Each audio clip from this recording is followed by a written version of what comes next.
하이데거는 독일의 철학자입니다. 프라이부르크 대학교 시골에 있는 대학인데요.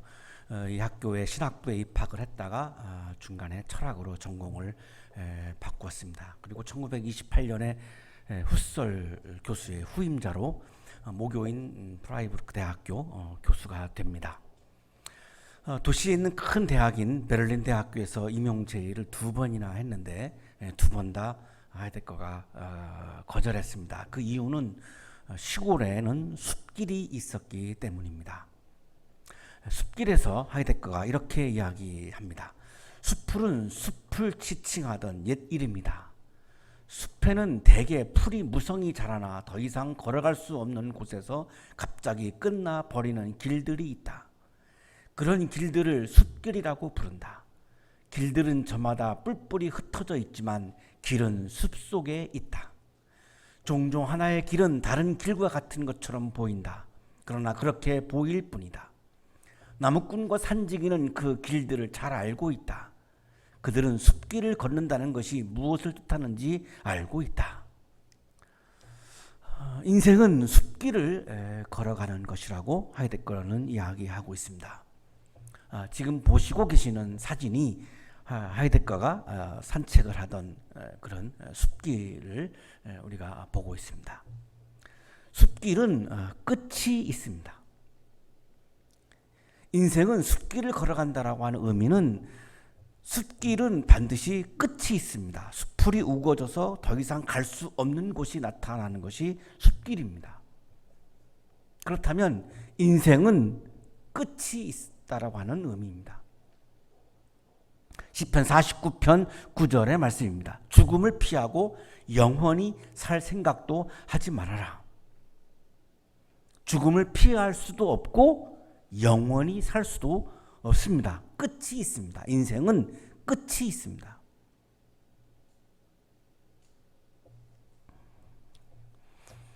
시편 49편 10절입니다. 누구나 볼 수 있다. 지혜 있는 사람도 죽고 어리석은 자나 우둔한 자도 모두 다 죽는 것을 평생 모은 재산마저 남에게 모두 주고 떠나가지 않는가. 인생의 길은 마지막이 있고 끝이 있고 죽는다라고 하는 면에서는 죽음 앞에서 모두가 평등하죠. 예외가 없습니다. 다 죽습니다. 지금 보고 계시는 사진이 하이데거가 말년에 살았던 오두막과 그리고 산책을 하던 숲길을 우리가 보고 있는데요. 하이데거는 이 숲길을 걸으면서 계속해서 묵상을 했던 거죠. 숲길은 끝이 있다. 인생은 끝이 있다. 존재와 시간에서 인간의 존재는 시간 안에 있다. 그런데 인간은 그 시간을 넘어서 영원한 세계를 사실은 생각을 많이 하죠. 영원히 산다라고 하는 욕심을 우리가 갖죠. 죽음이 없을 것처럼 내가 영원히 살 것처럼 생각하면서 살 때가 많이 있습니다. 시편 49편 11절입니다. 사람들이 땅을 차지하여 제 이름으로 등기를 해두었어도 그들의 영원한 집, 그들이 영원히 머물 곳은 오직 무덤뿐이다. 인생은 마지막이 있고 끝이 있고 그래서 숲길과 같다라고 하이데거는 이야기하고 있는데요. 인간의 생명은 순간입니다. 영원하지 않습니다. 순간을 살아가는 거죠. 하나님의 생명은 영원합니다.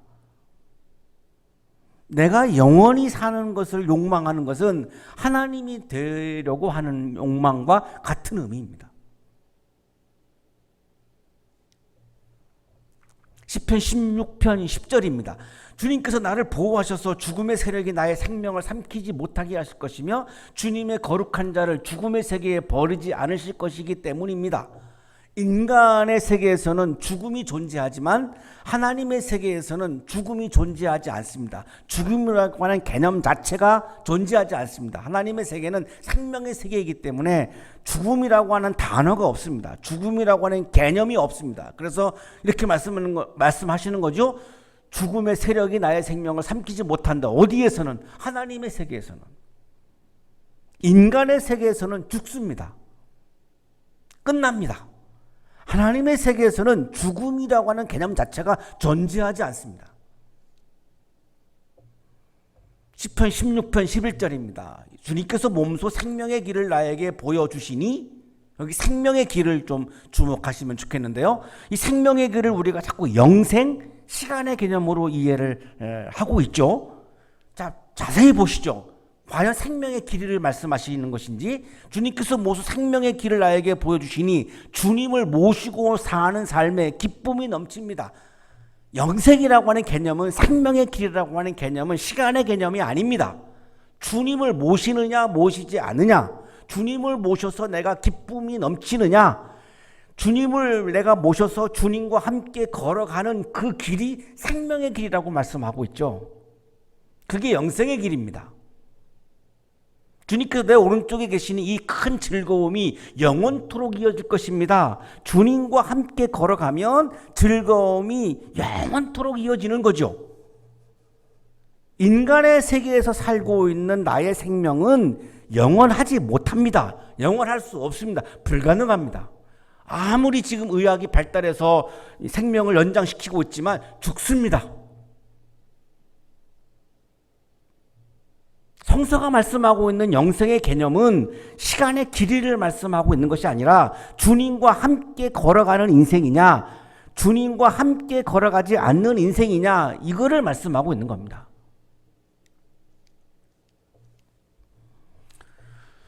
우리는 끝이 있는 길을 걸어가고 있습니다. 주님께서 내 오른쪽에 계시면, 주님과 함께 걸어가면 끝이 있는 길을 걸어갈지라도 기쁨이 넘치죠. 우리가 어떤 굉장히 감동적인 순간을 맞이하면 그런 표현을 하죠. 죽어도 여한이 없다. 죽음과 관계없이 내가 좋은 거죠. 죽음과 관계없이 내가 기쁜 거죠. 죽어도 여한이 없다. 내가 주님과 함께 걸어가면 죽는다 해도 기쁜 거죠. 끝이 있는 길을 걸어가지만 주님과 함께 걸어갈 수만 있다면 그 길은 기쁨의 길이죠. 그게 바로 생명의 길입니다. 큰 즐거움이 영원토록 이어지는 생명의 길입니다. 성서가 말씀하시는 생명의 길, 영생에서 가장 중요한 개념은 주님과 함께 걸어가느냐, 주님과 함께 걸어가지 않고 그냥 내 욕망대로 내 마음대로 걸어가느냐, 이것을 굉장히 강조하고 있는 거죠. 시간의 개념을 말씀하지 않습니다. 성서는. 생명의 길은 주님과 함께 걸어가는 길입니다. 주님은 말씀으로 존재하죠. 요한복음 1장 1절입니다. 태초에 말씀이 계셨다. 그 말씀은 하나님과 함께 계셨다. 그 말씀은 하나님이셨다. 하나님은 말씀으로 존재하죠. 주님은 말씀으로 존재합니다. 그렇다면 내가 숲길을 걸어가는 것처럼, 숲길을 따라서 걸어가는 것처럼 주님의 말씀을 따라서 걸어가는 길, 그 길이 주님과 함께 가는 생명의 길인 거죠.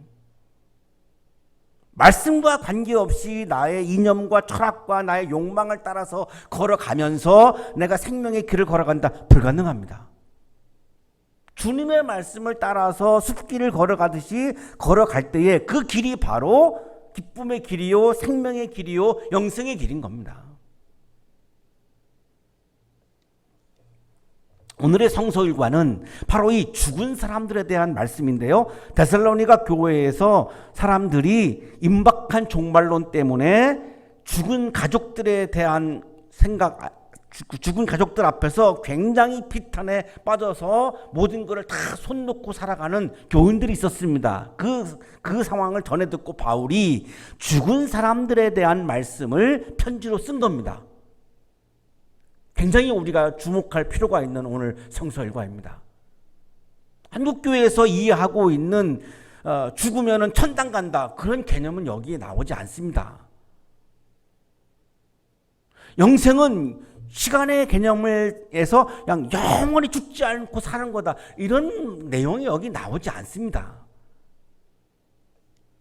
한번 주목해서 보시죠. 바울이 2차 선교 여행을 하는데요. 사도행전 16장 18장에 기록이 되어 있습니다. 안디옥을 출발해서 드로아로 가죠. 드로아에서 환상을 봅니다. 마게도니아 사람이 와달라고 하는 환상을 보는데요. 이 마게도니아는 유럽 대륙이죠. 지금의 그리스 북부에 해당하는 곳인데요. 말마라 해협을 건너가지고 유럽 대륙으로 건너갑니다. 그 첫 번째 간 곳이 빌립보죠. 여기 빌립보에서 최초의 유럽에 있는 교회를 세운 겁니다. 그리고 예수님을 퀴리오스, 로드, 주님이라고 불렀는데 이 호칭이 로마 황제에게 쓰는 호칭이었기 때문에 정치범으로 감옥에 갇히죠. 큰 지진이 일어나가지고 감옥에서 나옵니다. 감옥에서 나와서 데살로니가로 가요. 지도가 좀 작아서 잘 안 보실 것 같긴 한데 이 빌립보에서 조금 더 가면은 데살로니가 나오죠. 데살로니가로 갔습니다.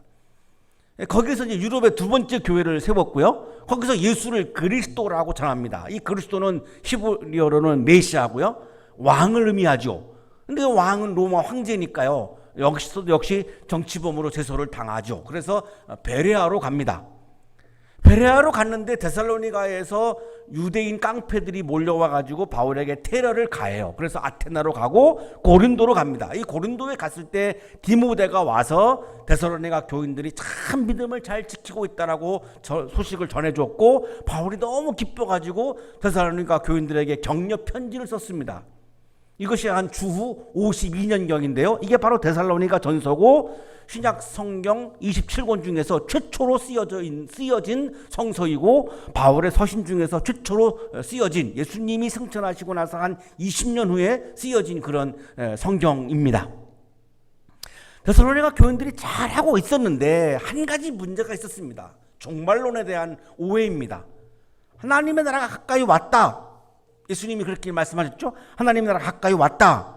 그러니까 데살로니가 교인들은 임박한 종말론으로 이해를 했고요. 자, 세상이 다 끝난다. 종말이 온다라고 하니까 이 앞에서 교인들이 굉장히 혼란에 빠졌습니다. 어차피 예수님이 재림해가지고 임박한 종말이 오게 되면 뭐 굳이 열심히 일을 할 필요가 없지요. 그래서 다 그냥 일을 다 그만두고 직장도 다 그만두고 그냥 이렇게 무의도식을 한 거죠. 그래서 바울이 데살로니가전서 4장 11절에서 이렇게 이야기하죠. 그리고 우리가 여러분에게 명령한 대로 조용하게 살기를 힘쓰고 자기 일에 전념하고 자기 손으로 일을 하십시오. 자기 일에 열심히 일에 전념하라고 강조를 합니다. 그리고 마지막이라고 생각하니까 부도덕하게 살았어요. 어차피 인생이 끝날 거고 세상이 끝날 건데 뭐 도덕을 지킬 필요가 뭐 있는가. 그래서 그냥 자기 멋대로 막 비도덕적인 행동을 하면서 자기 마음대로 막 살아가는 거죠. 바울이 탈선하지 말라고 강조합니다. 데살로니가전서 4장 6절입니다. 또 이런 일에 탈선을 하거나 자기 교율을 해하거나 하지 말아야 합니다. 그리고 세 번째, 죽은 가족들, 세상에 종말이 오면 죽은 가족들은 다 그럼 이제는 어떻게 되는 것인가? 부활이라고 하는 것도 없는 거 아닌가? 이 죽은 가족들 때문에 굉장히 비탄에 빠집니다. 자, 이 바로 죽은 가족들 때문에 비탄에 빠진 사람들을 향해서 바울이 주신 말씀이 바로 오늘의 성서 일과입니다. 죽은 사람들은 이렇게 된다라고 하는 것을 지금 바울이 자세하게 말씀을 하고 있는 겁니다. 형제자매 여러분, 우리는 여러분이 잠든 사람의 문제를 모르고 지내는 것을 원하지 않습니다. 죽은 사람이라고 표현하지 않죠. 잠든 사람이라고 표현합니다. 그 이유는 하나님의 세계에서는 죽음이라고 하는 개념이 존재하지 않기 때문입니다. 인간의 세계에서 죽음이라고 하는 개념이 하나님의 나라에서는, 하나님의 세계에서는 잠자는 것으로 표현합니다. 죽음이 존재하지 않기 때문에 그렇습니다. 여러분은 소망을 가지지 못한 다른 사람들과 같이 슬퍼하지 않아야 할 것입니다. 소망을 가지지 못한 사람들은 그리스도인이 아닌 사람입니다. 부활을 소망하지 않는 사람들이니까요. 소망을 가지지 못한 사람들이란 그리스도인이 아닌 사람들처럼 죽음 앞에서 슬퍼하지 않아야 합니다. 이렇게 강조하죠. 잠든 사람은 헬라어로 코이모메논인데요. 바울은 죽은 사람을 잠든 사람이라고 여기 외에 또 다른 데서도 계속 잠든 사람이라고 표현합니다. 하나님의 세계에서는 죽음이 존재하지 않기 때문에 인간의 세계가 아닌 하나님의 세계의 관점에서 지금 말씀을 우리에게 하고 있는 거죠. 오경인 신명기 31장 16절에서 하나님이 모세에게 죽음을 잠잠하는 것이라고 말씀합니다. 주님께서 모세에게 말씀하셨다. 너는 네 조상과 함께 잠들 것이다. 하나님이 죽음을 잠자는 것이라고 말씀하셨죠. 신명기 31장 16절에서. 왜? 하나님의 세계에서는 죽음이 존재하지 않기 때문입니다. 역사서도 죽음을 잠자는 것으로 기록하고 있습니다. 열왕기상 14장 20절. 여로보암은 22해 동안 다스린 뒤에 조상들과 함께 잠들고 그의 아들 나답이 그의 뒤를 이어서 왕이 되었다. 죽었다가 잠들고라고 표현하고 있죠. 예언자들도 죽음을 잠이라고 표현했습니다. 다니엘서 12장 2절입니다. 그리고 땅속 티끌 가운데서 잠자는 사람 가운데서도 많은 사람이 깨어날 것이다. 잠자다가 깨어난다라고 표현하고 있죠. 내가 바빌로니아의 고관들과 지혜 있는 자들과 총독과 지방 장관들과 용사들까지 술에 취하게 하여 그들을 영영 깨어날 수 없는 잠에 빠지게 하겠다. 에레미야 예언자도 죽음을 잠이라고 표현하고 있습니다. 성문서인 시편도 죽음을 잠이라고 노래합니다. 나를 굽어 살펴주십시오. 나에게 응답하여 주십시오. 주 나의 하나님, 내가 죽음의 잠에 빠지지 않게 나의 눈을 뜨게 하여 주십시오. 시편 13편 3절에서 죽음을 잠이라고 찬송하고 있죠. 예수님께서도 죽음을 잠이라고 말씀하셨습니다. 마가복음 5장 39절. 들어가셔서 그들에게 말씀하셨다. 어찌하여 떠들며 울고 있느냐? 그 아이는 죽은 것이 아니라 자고 있다. 요한복음 11장 11절. 이 말씀을 하신 뒤에 그들에게 말씀하셨다. 우리 친구 나사로는 잠들었다. 죽은 나사로를 잠들었다라고 말씀하시죠. 복음서 기자도 죽음을 잠자는 것으로 말씀합니다. 마태복음 27장 52절. 무덤이 열리고 잠자던 많은 성도의 몸이 살아났다. 잠자던 많은 성도의 몸이 살아났다. 죽음을 잠이라고 말씀하고 있죠. 서신서도 계속해서 죽음을 잠자는 것으로 말씀합니다. 고린도전서 15장 20절입니다. 그러나 이제 그리스도께서는 죽은 사람들 가운데서 살아나셔서 잠든 사람들의 첫 열매가 되셨습니다. 에베소서 5장 14절. 잠자는 사람아 일어나라. 죽은 사람 가운데서 일어서라. 그리스도께서 너를 환히 비추어 주실 것이다. 죽은 사람은 잠을 자다가 깨어나기 때문에 소망을 가지지 못한 다른 사람들처럼, 그리스도인이 아닌 사람들처럼 죽음 앞에서 슬퍼하지 않아야 한다라고 지금 바울은 데살로니가 교인들에게 강조하고 있는 것입니다.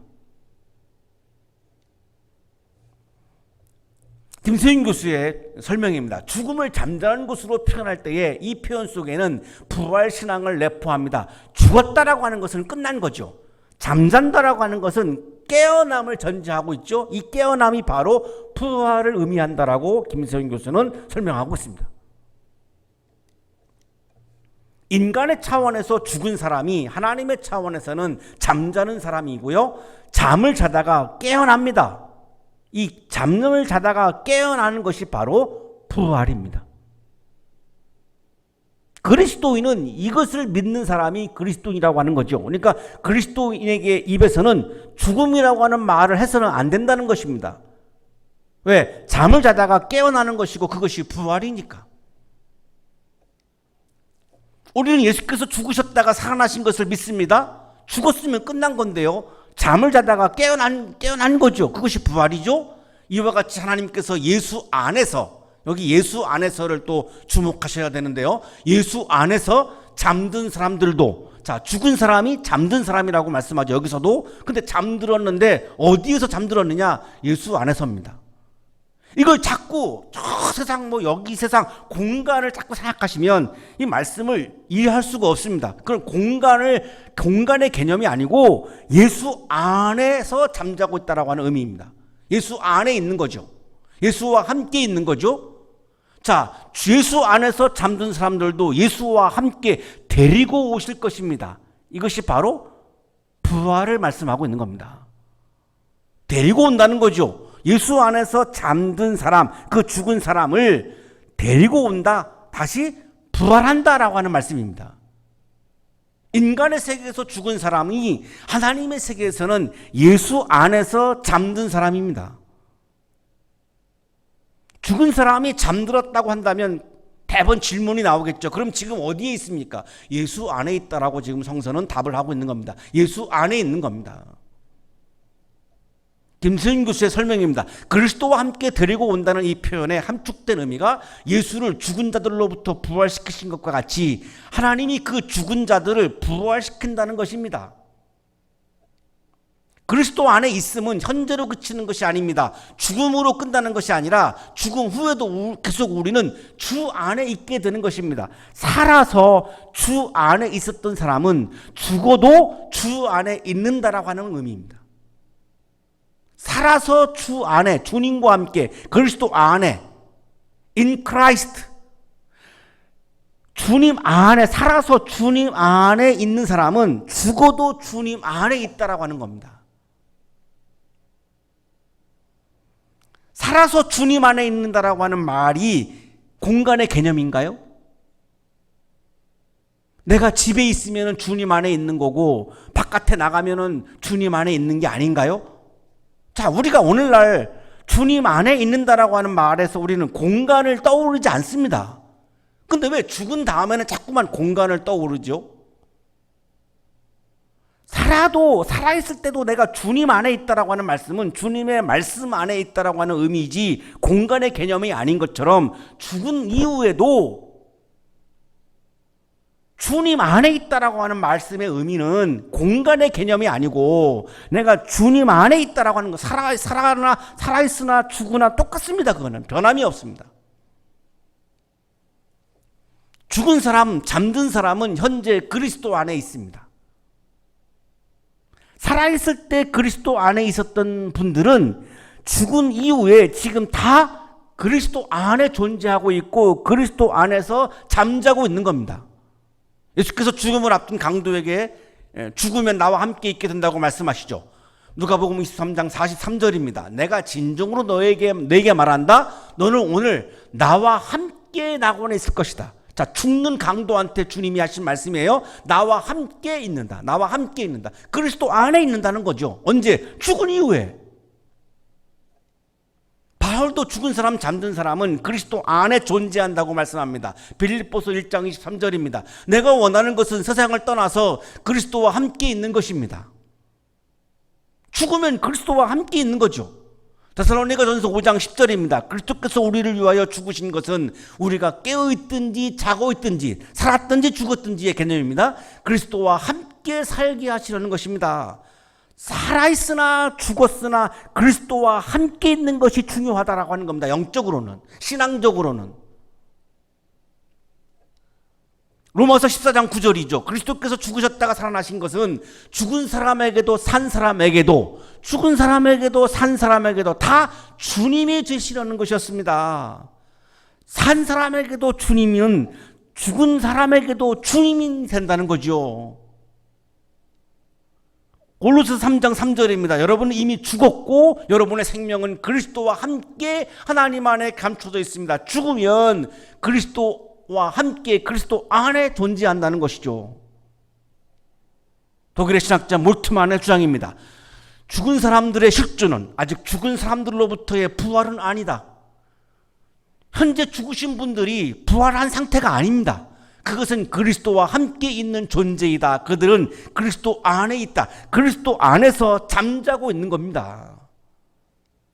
김균진 교수의 주장입니다. 죽은 사람은 그리스도 안에 존재한다고 똑같이 주장을 하는데요. 죽은 자들은 죽어 없어지는 것이 아니라 잠자는 상태에서 살아있는 자들과 함께 그리스도 안에 있다. 그리스도 안에 존재하고 있는 것입니다. 주님께서 호령과 천사장의 소리와 하나님의 나팔 소리와 함께 칠이 하늘로부터 내려오실 것이니 16절이 또 굉장히 주목할 본문인데요. 많은 그리스도인들이 신앙생활의 목표가 죽어서 천당 간다죠.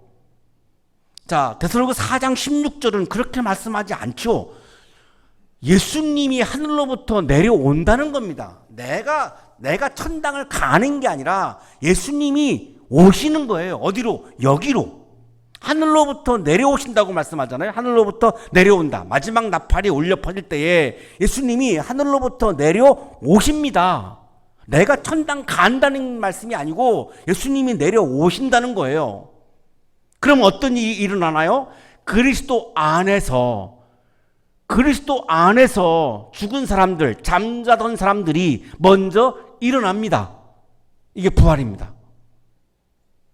언제? 예수님이 오실 때. 이거를 종말이라고 말하고 우리가 재림이라고 말하는 건데요. 예수님이 오시는 거예요. 어디에? 여기에. 그때에 그리스도 안에서 잠자고 있었던 이 땅에서 살다가 인간의 세계에서 죽은 분들, 하나님의 세계에서는 잠자고 있는 분들이 일어납니다. 먼저.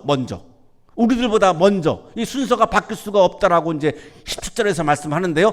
먼저 일어납니다. 그 다음에 살아남아 있는 우리가, 자, 예수님이 오실 때에 살아있는 사람들, 그게 우리죠. 우리가 잠들었다가 일어나신 분들과 함께 구름 속으로 이끌려 올라가서 공중에서 주님을 영접하게 됩니다. 주님을 영접한 그 다음이 중요합니다. 공중에서 영접했죠. 그리고 어디로 갑니까? 예수님이 이 땅에 내려오신다고 했으니까 공중에서 영접받으신 예수님은 이 땅에 우리와 함께 오시는 겁니다. 여기로 오시는 거예요. 오신다고 그랬잖아요. 16절에서 예수님이 오신다 그랬잖아요. 영접을 받고서 우리를 붙잡고 다시 올라가시는 게 아니라 여기로 내려오신다라고 말씀하고 있죠. 16절에서. 그렇게 되면 어떻게 됩니까? 주님과 함께 있게 되는 거죠.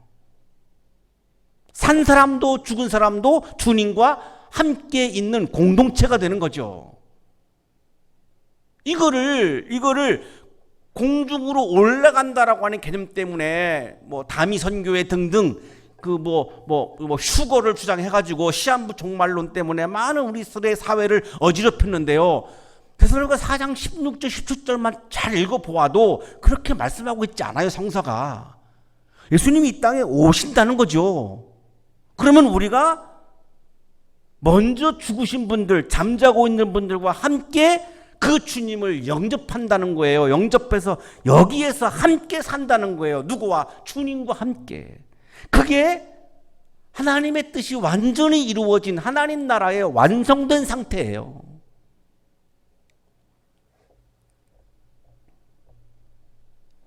김수영 교수의 설명입니다. 오시는 예수를 인간편에서는 부활한 성도들과 예수의 재림 때 살아있는 성도들이 함께 저 공중으로 마중 나가서 모시고 다시 땅 위에 온다는 말이 됩니다. 이분이 정확하게 설명하고 있어요.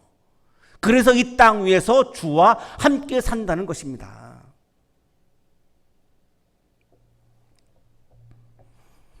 무트만의 설명입니다. 죽음과 함께 인간은 무로 돌아가는 것이 아니라 그리스도의 주권과 교통 속으로 들어가며 마지막 부활이 있기까지 살아있는 자들과 함께 하나의 공동체를 이룬다고 말할 수 있다.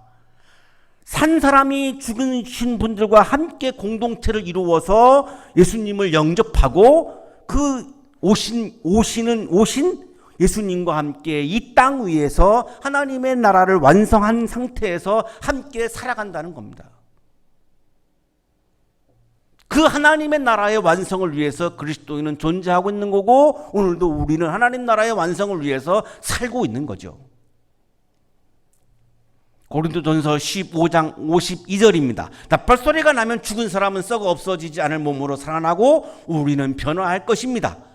죽은 사람, 잠든 사람은 그리스도 안에 주님과 함께 있다가 마지막 나팔이 울릴 때에 썩어 없어지지 않을 몸, 이제 죽지 않는 몸으로 황홀하게 아름다운 몸으로 새롭게 창조가 됩니다. 제가 부활한 상태는 지금 여러분이 보시는 이 몸이 아닙니다. 이 얼굴이 아닙니다. 이거는 또 죽습니다. 여기 보면은 죽지 않는 몸이라고 그랬습니다. 죽지 않는 몸으로. 이거는 죽는 몸이니까 이 몸이 아닙니다. 이거와는 다른 몸이에요. 그 아주 죽지 않는 황홀하게 아름다운 몸으로 새롭게 창조되는 거죠. 그것이 바로 부활입니다. 이 부활 신앙을 가지고 죽은 사람들 때문에 비탄에 빠지지 말라고 바울은 데살로니가 교인들을 위로했던 것입니다.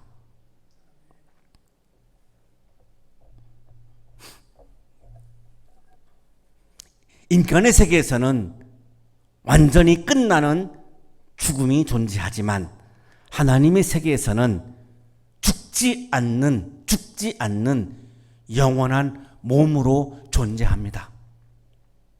중요한 것은 그리스도와 함께 주님 안에 주님과 함께 존재하는 것이 그 부활을 가능케 하기 때문에 우리들에게 가장 중요한 것은 주님과 함께 있는 것입니다. 숲길을 걸어가듯이 말씀을 따라서 주님과 함께 걸어가는 인생이 되셔서 부활을 경험하는 여러분의 삶이 되시기를 주님의 이름으로 축복합니다.